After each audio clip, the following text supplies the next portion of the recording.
Salut le PD. Aujourd'hui, nouvelle critique. Aujourd'hui, on va parler de Supergirl. Putain, faut vraiment que j'arrête la kryptonite liquide, hein, ça me réussit pas. Bon.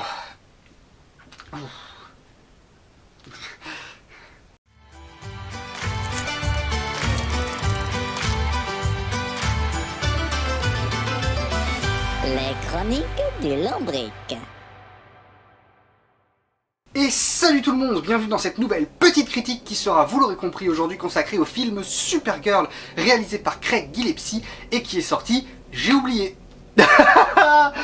est sorti le 1er juillet, ça date un petit peu, je suis un petit peu en retard. Bref, le film raconte l'histoire de Kara Kent, qui est en fait la cousine de Clark Kent, donc le Superman, qui en fait s'amuse à aller un petit peu de planète en planète avec des soleils un petit peu différents, puisque les pouvoirs des Kryptoniens réagissent aux différents soleils de couleur, et notamment elle est sur une planète avec un soleil d'une certaine couleur qui fait que elle est affaiblie et qu'elle peut donc se mettre des gigamurges parce qu'elle fait une grosse dépression.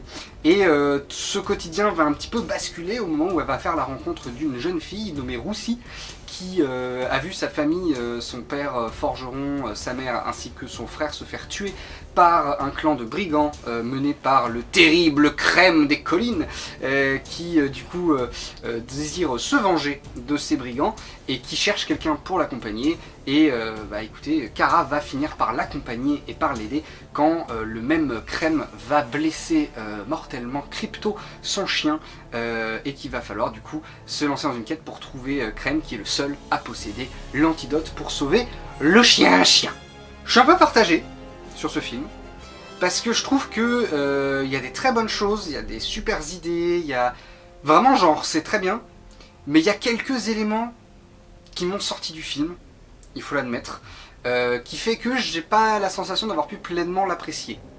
On va commencer par du coup les mauvais points. Les scènes d'action sont dégueulasses. Dégueulasses. Elles sont extrêmement mal filmées, très mal montées, très mal rythmées, c'est assez terrible.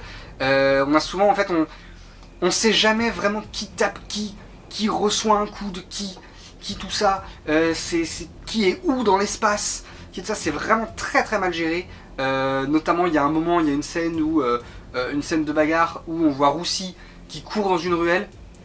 Et puis c'est des plans, c'est cut, hein, donc c'est vraiment des plans d'une seconde voire moins, hein, donc t'as même pas le temps de comprendre vraiment ce qui se passe.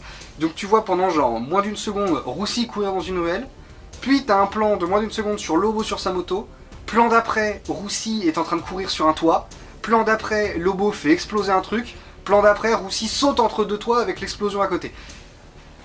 C'est très très dur à suivre en vrai, c'est vraiment c'est très bâtard, c'est très mal monté, c'est mal rythmé, c'est très mal filmé, on comprend vraiment jamais vraiment ce qui se passe. Ça sort, moi ça m'a sorti complètement de chaque scène d'action. Ce qui est dommage pour un film d'action qui a beaucoup de scènes d'action. Je suis sorti à chacune d'entre elles parce que non, il y en a une seule où je suis pas sorti. C'est une scène d'action où Kara demande à Roussi de se planquer sous une table et du coup il y a un seul plan qui est centré sur Roussi sous la table qui est comme ça. Et où tu vois vite fait derrière, t'entends les bruits et tu vois vite fait un mec voler derrière. Mais du coup celle-là elle est pas mal filmée parce qu'il y a un seul plan et on la voit pas, la baston. Mais sinon à part ça c'est vraiment très très mal filmé, j'ai trouvé ça illisible au possible, c'est terrible. Surtout qu'en plus le film est tout public mais à s'en crever les yeux quoi, c'est du tout public mais les potards poussés à fond. Ce qui fait que tu vois jamais, il n'y a jamais une seule goutte de sang, je crois qu'il y en a une seule fois sur les doigts de Kara, à un moment où elle se fait blesser sur un truc, sinon on ne voit jamais de sang.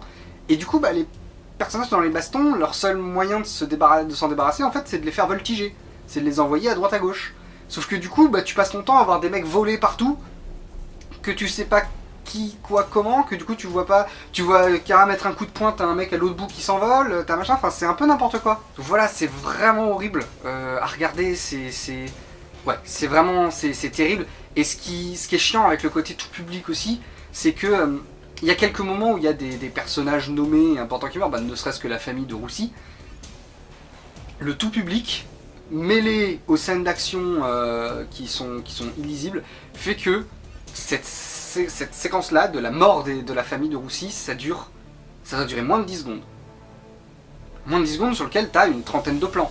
C'est vraiment, quand je vous dis que c'est horrible, tu comprends même pas trop comment ça s'y prend, c'est genre, à chaque fois genre t'as Crème qui veut planter sa lame dans quelqu'un, et au moment où il commence à rentrer la lame, tu vois, ça cut sur autre chose, donc c'est hors champ, puis après tu vois juste le cadavre tomber. T'as quasiment tous les personnages que tu vois mourir, t'as un plan sur le cadavre qui tombe par terre avec sa tête, parce que c'est le seul moyen de comprendre que le personnage est mort, parce que sinon, bah tu comprends pas vraiment en fait, c'est juste la merde, et c'est tellement cut et illisible que bah t'as aucun moyen de savoir.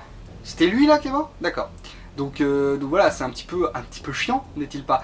Et ouais, c'est vraiment insupportable en fait, c'est horrible. Du coup, t'as plusieurs moments comme ça où t'as des personnages qui meurent, où c'est tac tac tac tac, il est mort.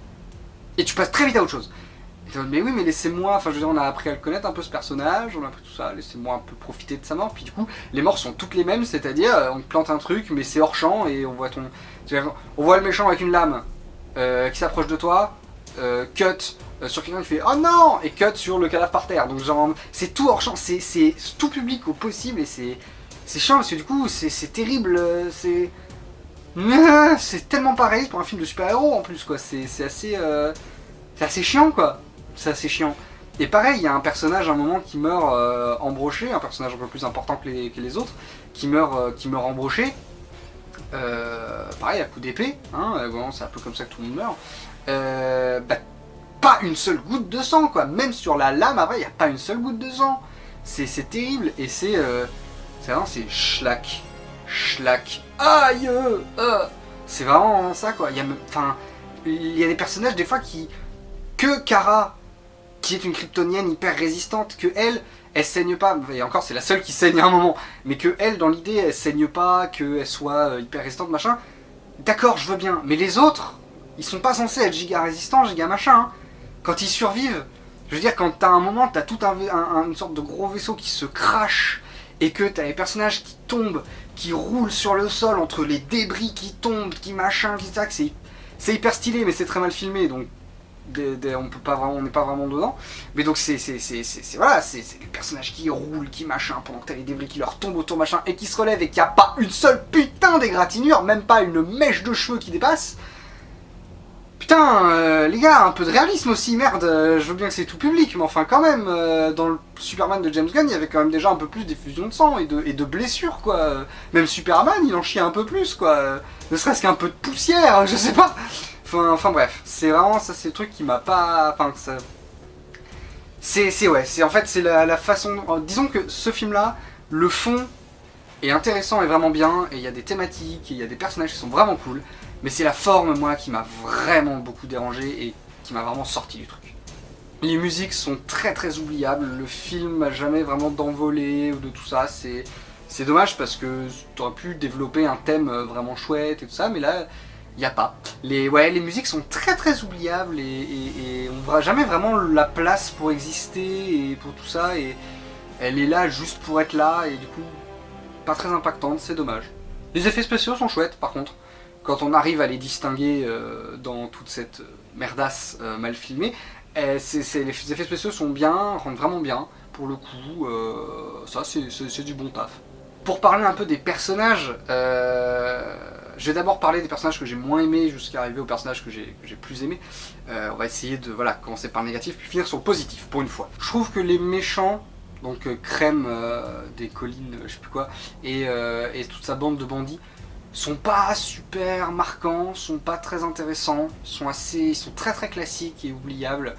Et comme je dis, ils sont censés être giga sadiques et giga tout ça, mais comme toutes les exécutions qu'ils font et les morts sont hyper mal montées, sont très cut et beaucoup trop tout public, on ressent pas le côté sadique, on ressent pas tout ça, et on en a un peu rien à foutre des méchants, je trouve, perso. Mais en même temps, au sein du film, ils servent plus comme un prétexte à la rencontre entre Roussy et Kara, qui va les faire grandir toutes les deux, et le film est beaucoup plus intéressé par la relation Kara-Roussy et comment toutes les deux vont évoluer et devenir de meilleures personnes que par les méchants. Les méchants sont vraiment un prétexte en fait, et du coup fallait que les méchants soient simples, caricaturaux, et voilà. Donc j'en veux pas au film pour ces méchants, Ils sont pas marquants, ils sont un peu basiques et franchement on s'en fout royalement.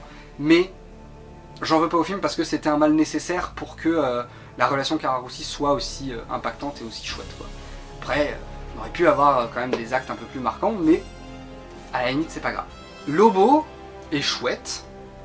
Lobo et Jason Momoa est très bon en Lobo, il est très baraque, il est ce qu'il est censé être. Mais pourquoi il est là? Il ne sert concrètement à rien, hein. Concrètement, on enlève Lobo du film, il y a grosso merdo rien qui change, hein, dans l'idée. C'est vraiment, le personnage est cool, le personnage est chouette, et c'est une introduction au personnage qui va revenir dans les projets d'après, d'accord. Mais là, en l'occurrence, ça fait très le personnage qu'on a intégré au forceps, qu'on a obligé les scénaristes et les réals à mettre dans le film parce que il fallait introduire pour les suites. Sauf que bah ouais, mais j'ai rien à faire à ce personnage, moi.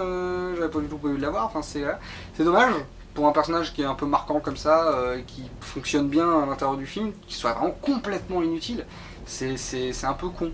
Roussi, la fameuse petite Roussi.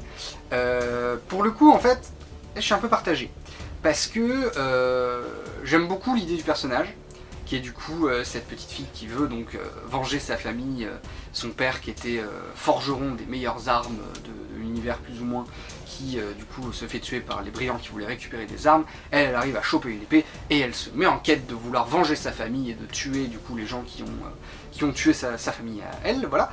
Et donc ça j'aime bien, mais qu'en même temps, du coup, comme elle est très inexpérimentée, waouh, comme elle est très inexpérimentée, que voilà, qu'elle ait besoin d'un mentor que va être du coup Kara pour réussir un petit peu tout ça dans cette quête, et qu'elle galère un peu, qu'elle voilà, et ce côté aussi, il faut préserver la pureté de son âme. Je trouve que c'est des thématiques qui marchent bien, c'est chouette, c'est bien amené, enfin c'est très cool. Mais il y a un truc qui me dérange quand même un peu, c'est que je veux bien qu'elle soit inexpérimentée, qu'elle soit jamais battue, elle a genre 13-14 ans, tu vois, donc je veux bien. Mais son père était forgeron des genre meilleures armes de l'univers. Quand les brigands arrivent, les parents se regardent et font ah, on savait que ce jour viendrait, c'était évident, machin, mon dieu, ce jour c'est oh putain, c'est maintenant. J'ai beaucoup de mal à penser qu'il l'a pas entraîné ses gamins, quoi. J'ai beaucoup de mal à me dire que sachant que des brigands allaient forcément venir un jour pour voler les armes et que ça allait pas forcément bien se passer, s'il est forgeron, je suppose qu'il sait aussi un minimum se servir des armes. J'ai du mal à penser qu'il a jamais entraîné ses gamins en combat, quoi. Surtout si elle a ce désir de vengeance, qu'elle prend une épée, qu'elle machin, tout ça, c'est qu'il y a eu un minimum d'entraînement avant. Parce que là, elle est vraiment, c'est comme si elle avait obtenu une épée pour la première fois, quoi. Littéralement, elle est au niveau 0 du combat. Et du coup, bah, c'est un peu con. Enfin, j'ai du mal en termes de cohérence, j'ai du mal à accepter ça. Et accessoirement aussi, le truc qui me dérange un peu plus, on va dire, parce que ça on peut dire que c'est du chipotage, ce qui me dérange un peu plus, c'est que c'est un peu un faux personnage de femme forte. Parce que donc on lui montre comme femme forte, elle prend des décisions, elle fait des trucs, elle est là, elle a une volonté propre et forte de voilà, venger sa famille, elle reculera devant rien devant ça, et tout l'enjeu un petit peu du truc, c'est de préserver, faut préserver la pureté de son âme. C'est un peu ce que... C'est l'opposition entre Kara et Roussi, c'est que bah... Kara, elle estime que son âme est déjà un peu bien pétasse, mais du coup, elle veut préserver celle de Roussi qui est encore pure, quoi, dans l'idée. Parce que Kara fait une grosse dépression, avec ce qu'elle a vécu. Je reviendrai sur Kara juste après. Mais du coup, Roussi, c'est une fausse femme forte. Parce qu'en fait, elle est là à vouloir se battre et tout ça, et on te la montre comme un peu badass, comme un peu machin. Elle passe son temps, tout le film, à être la demoiselle en détresse qu'il faut venir sauver, qu'il faut tout ça. Et c'est un peu chiant, quoi. Il y a un moment où elle arrive à peu près à s'en sortir toute seule, machin, mais c'est assez court, c'est assez... voilà, et... enfin, je sais pas. Elle est vraiment fausse femme forte, et surtout que... moi, je veux bien que l'enjeu, c'est de préserver la pureté de son âme. Et du coup, bah, de ne pas tuer, quoi. Globalement, l'enjeu, c'est faut pas qu'elle tue quelqu'un. Parce que si elle tue, c'est une pente glissante après, et ce sera irrémédiable, quoi. Moi, je veux bien. Ça l'empêche pas de se défendre. Je veux dire, quand t'as des gens, tu peux te battre et t'en sortir sans tuer tes adversaires. Tu peux les blesser, ou les assommer, ou les mettre au tapis, ou les divertir juste assez pour prendre la fuite. Tu peux quand même te défendre. Elle, c'est limite, elle ne se défend même pas. Elle doit donner 3 coups d'épée à tout péter dans tout le film, quoi. C'est terrible. C'est toujours... elle a même pas le droit de se défendre, quoi. C'est pour ça que c'est une forme face-forte et que ça m'a un peu saoulé. Parce que je te dis, oui, d'accord, mais elle correspond pas à comment vous la présentez et ce que vous voulez en faire, quoi. C'est un peu... Le film savait pas trop sur quel pied danser, en fait. C'était peut-être too much dans le protéger son âme, quoi. Elle a quand même le droit de se défendre, cette pauvre gamine, quoi. Et le meilleur personnage du film, le meilleur aspect du film, celui qui m'a vraiment beaucoup plu, c'est le personnage de Kara. C'est Supergirl, c'est fou. Le meilleur élément de Supergirl, c'est Supergirl. C'est quand même pas mal. Non, Supergirl, pour le coup, elle est vraiment très très cool. J'ai beaucoup aimé, du coup, son histoire, que je connaissais de loin. Encore une fois, je m'intéresse au monde des comics depuis relativement peu longtemps, ça doit faire 2-3 ans. Donc je connaissais de loin un peu l'histoire de Kara, qui du coup, pour vous situer un peu de contexte, elle a du coup, elle est plus vieille. Dans le film, on raconte qu'elle est plus jeune. Il y a un truc qui fait qu'elle est plus jeune, ce qui est une idée chouette, parce que ça a introduit l'idée qu'elle est plus jeune que Superman, mais néanmoins plus mature. Mais ça, voilà, c'est un petit truc du film qui est sympa. Mais normalement, donc elle est plus vieille que Clark, et du coup, elle a connu la vie sur Krypton, avant que Krypton soit détruite. Là où Clark, lui, il est parti quand il était tout bébé, et du coup, il apprend en fait ce qu'était Krypton au fur et à mesure de sa vie sur Terre. Quand il découvre des trucs, quand il devient Superman, il va apprendre des trucs sur Krypton. Elle a tout vécu Krypton, quoi. Elle était adolescente ou jeune adulte quand elle est partie de Krypton, quand Krypton a pété, dans l'idée. Et du coup, c'est hyper intéressant, parce que elle a ce côté beaucoup plus brut que Clark, parce que elle a perdu son monde. Elle a toute sa famille, tous ses amis, tous les gens qu'elle connaissait de près ou de loin sont morts.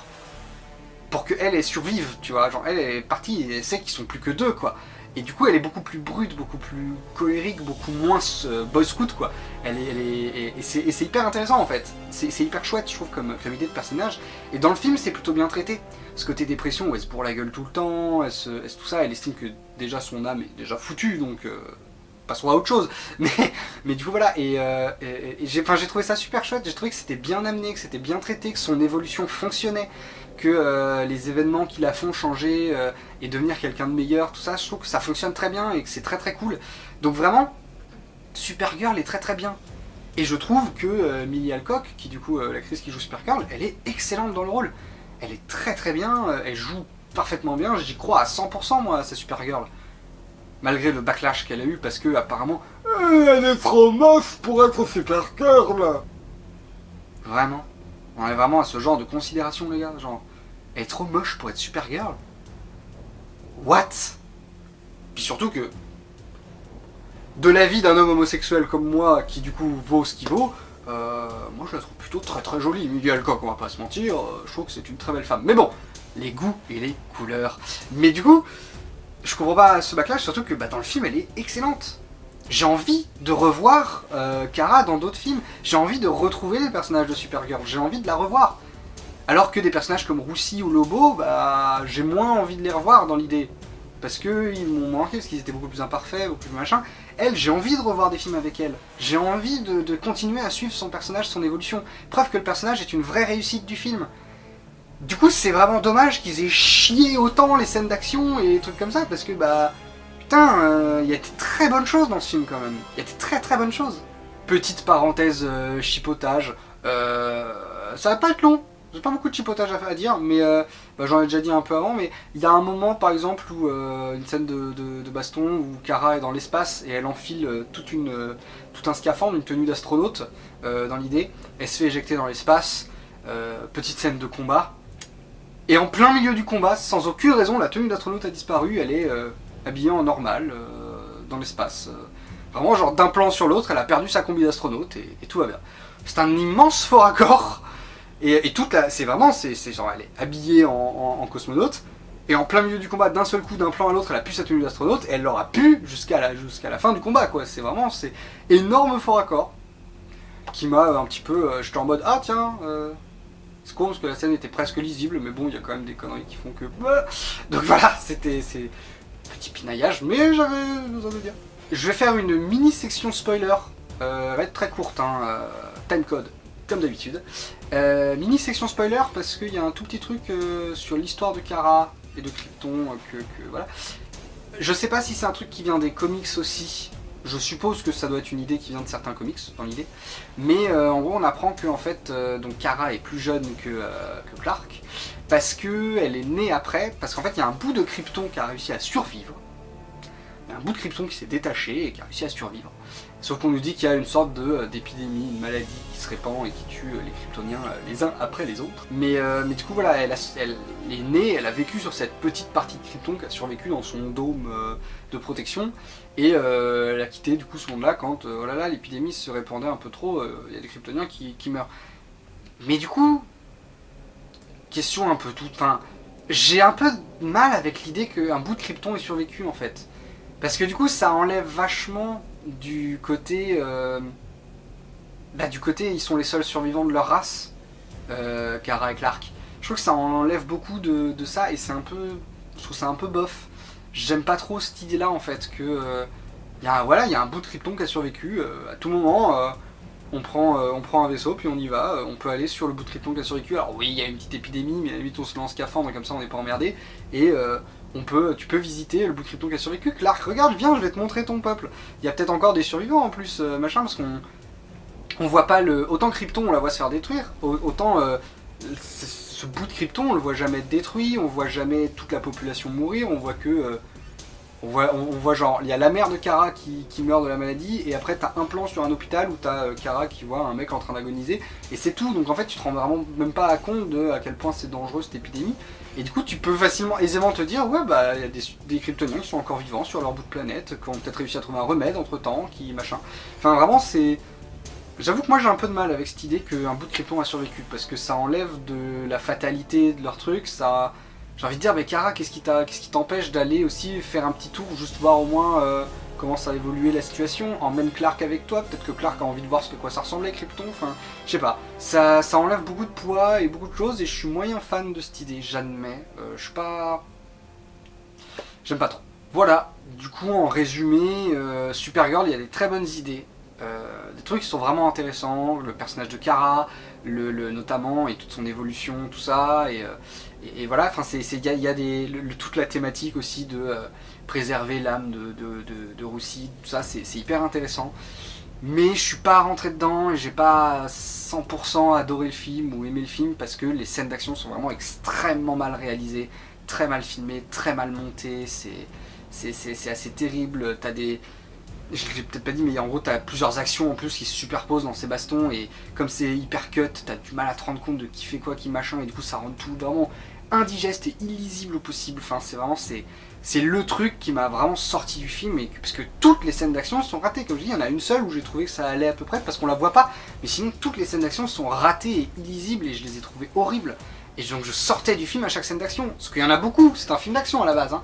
Donc il y en a beaucoup et c'est très difficile d'apprécier un film quand il y a un truc aussi énorme qui te sort à chaque fois qu'il est là. Donc voilà, c'est dommage, mais c'est comme ça, il y a quand même de très bons éléments et j'ai très hâte de revoir Kara, notamment dans les prochaines productions de ce nouveau DC Cinematic Universe. Du coup voilà, si vous avez envie de voir Supergirl parce que vous vous intéressez à DC, parce que vous aimez bien machin, et que vous aimez les évolutions, les personnages qui évoluent bien, pour le coup vous pouvez aller le voir, parce que Kara est vraiment chouette, mais c'est pas obligatoire à voir au cinéma, franchement, les scènes d'action sont tellement mauvaises, vous pouvez attendre que ce soit disponible en streaming ou à la télé, enfin voilà, c'est pas... je vous en voudrais pas de pas les voir au ciné, voilà. Mais regardez-le au moins une fois pour l'évolution de Kara, qui est vraiment intéressante, qui vaut vraiment le coup. Sinon, pas énormément d'intérêt. Voilà, c'est à peu près tout ce que j'avais à dire sur Supergirl. J'espère que ça vous a plu. J'espère que je vais pouvoir arrêter de tourner avec grosse serviette comme ça en guise de cape, parce que je transpire comme un malade, parce que c'est toujours la canicule, il fait 46 degrés dans mon appart. C'est un enfer. Donc j'espère que je vais pouvoir arrêter de tourner dans des tenues comme ça. Et sinon, n'hésitez pas à laisser votre avis en commentaire sur ce que vous avez pensé de ce film. Évidemment, ça m'intéresse. Et quant à moi, je vous dis à la semaine prochaine pour une prochaine critique. A plus!